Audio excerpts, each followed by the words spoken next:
में से हर कोई ये सोचता है, इस जगत में इतना दुख क्यों है, इतनी अशांति क्यों है, इतनी पीड़ा क्यों है। मैं भी सोचता हूँ, आप भी सोचते हो, जिससे मिलोगे हर कोई यही सोचता है। सबको यही लगता है कि जगत में इतना असंतुलन क्यों, इतनी पीड़ा क्यों, इतना दुख क्यों।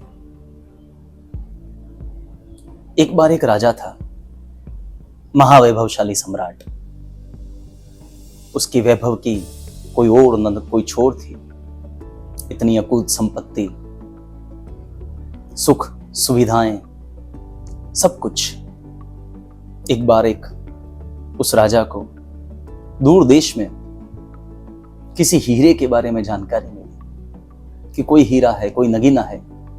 उसके पास सब कुछ तो था, बस उस एक नगीने की चाह में वो राजा अपने भवन से निकला, अपने उस रथ पे सवार दूर देश की यात्रा पे निकला। राजा था, वैभव संपन्न था, तो निश्चित ही ज्ञानवान भी था। राजा बना तो उसमें उतनी काबिलियत भी थी।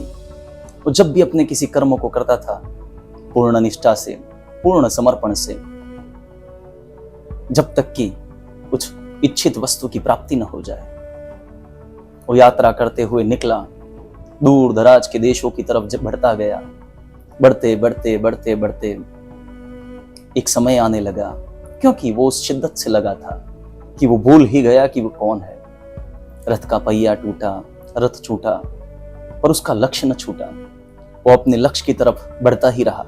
समर्पण भाव इतना, गहराई इतनी कि न दुख देखे न पीड़ा, बस चलते ही गया, चलते ही गया।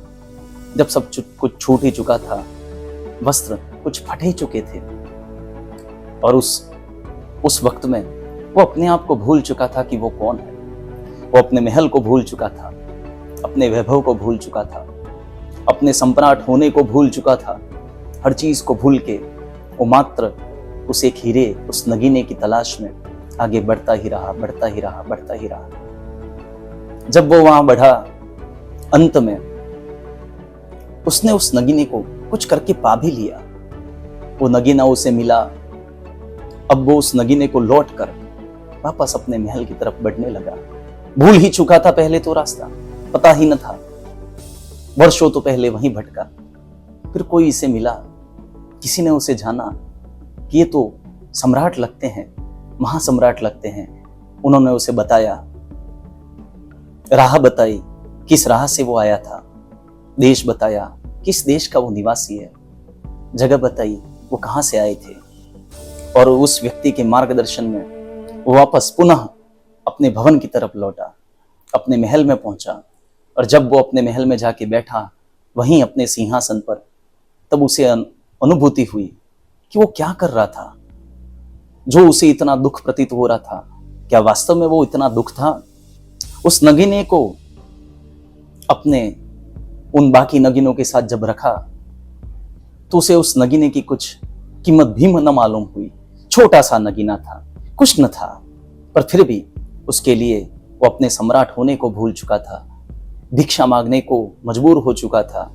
एक भिखारी की तरह वर्षों भटकता रहा। और उस व्यक्ति ने, जब किसी ने आया और उसे राह बताई, मार्ग बताया, और वो चला कैसे जैसे तैसे, तो वो मान पाया। और वो जब अपने भवन पहुंचा तो उसे पता चला, आप, मैं, इस जगत में हर कोई, हम वही महासम्राट हैं जो भूल चुके हैं अपने भवन से, अपने आप से, कहीं दूर, कहीं सुदूर देशों की तरफ यात्रा में निकल चुके हैं, किसी नगीने की तलाश में, किसी पद की तलाश में, किसी प्रतिष्ठा की तलाश में, किसी व्यक्ति के लिए, कुछ पाने के लिए। हम आज भी वही हैं, हम आज भी वही सम्राट हैं।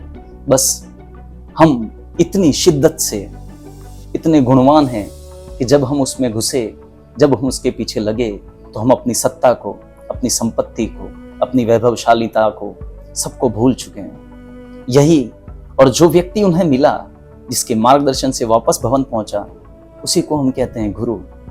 कि जब गुरु का जीवन में आगमन होता है, और कुछ नहीं, गुरु हमें बस उसी सत्य के बारे में अवगत करवाता है कि हम कौन हैं।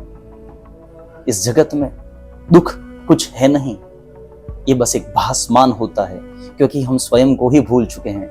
और जब भी आपको ये अनुभूति पुनः होगी कि आप कौन हैं, आप एक महासम्राट हैं, आप कोई भिक्षुक नहीं।